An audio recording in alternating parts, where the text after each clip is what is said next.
Hello students, it's just continuation of the previous video. Okay, we were talking about the punctuations. So what are the different punctuations? Comma, full stop, question mark, exclamatory. Okay, now first coming to comma. A comma is a punctuation mark. It tells us when to pause, especially when we are reading, though it is a short pause. So whenever the comma sign is there, you have to pause, and when there is a full stop, you have to stop it.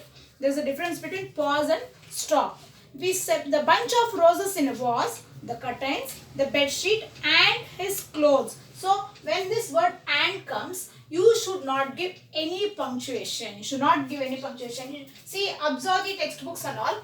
You don't see any punctuation before the word "and." There will not be any comma or full stop, because when you give full stop, that is the end of the sentence. That is why I tell you, when you write the question answers, starting you have to begin with the big letter. Okay, whenever you start the sentence, you have to begin with the big letter. And when you end the sentence, you have to end it with the full stop. There you have to give the punctuation as full stop. In between the commas also will come. Okay.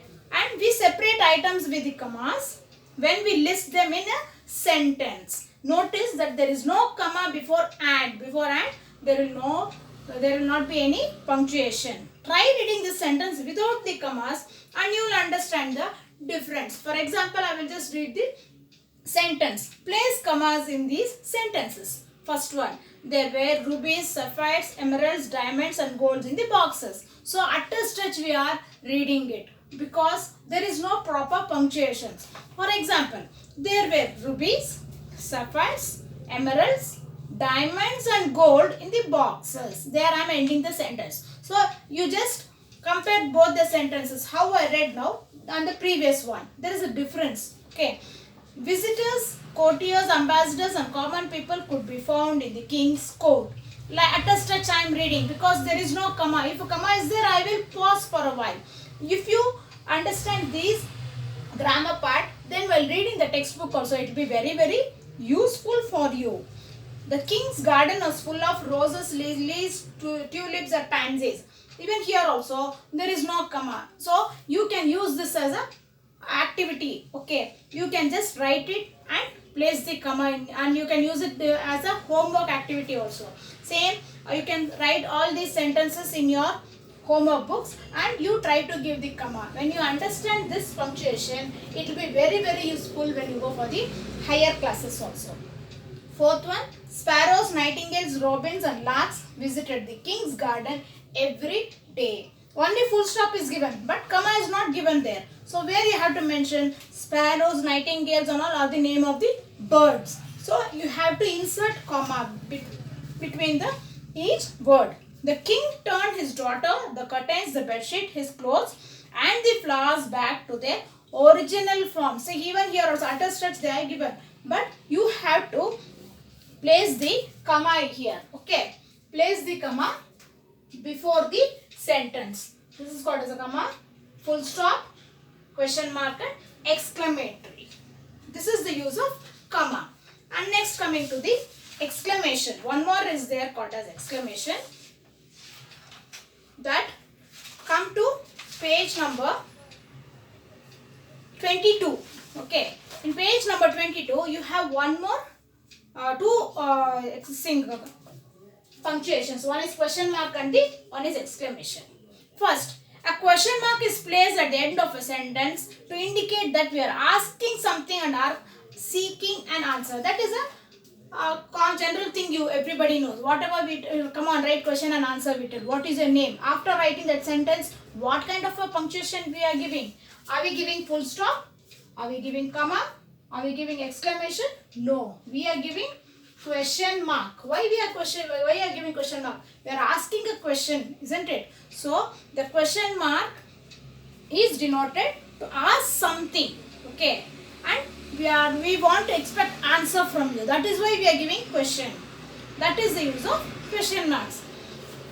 Next, coming to the exclamation. Exclamation mark means it is a, in Kannada they call it as Ashcharyakara Chinne. Okay, an exclamation mark is put at the end of a sentence to show something sudden or surprising. So when you are having something surprising, oh wow, what a beautiful sky, what beautiful stars are there. So you are expressing something, isn't it? So when you are using those kind of sentences, you are using the exclamation mark.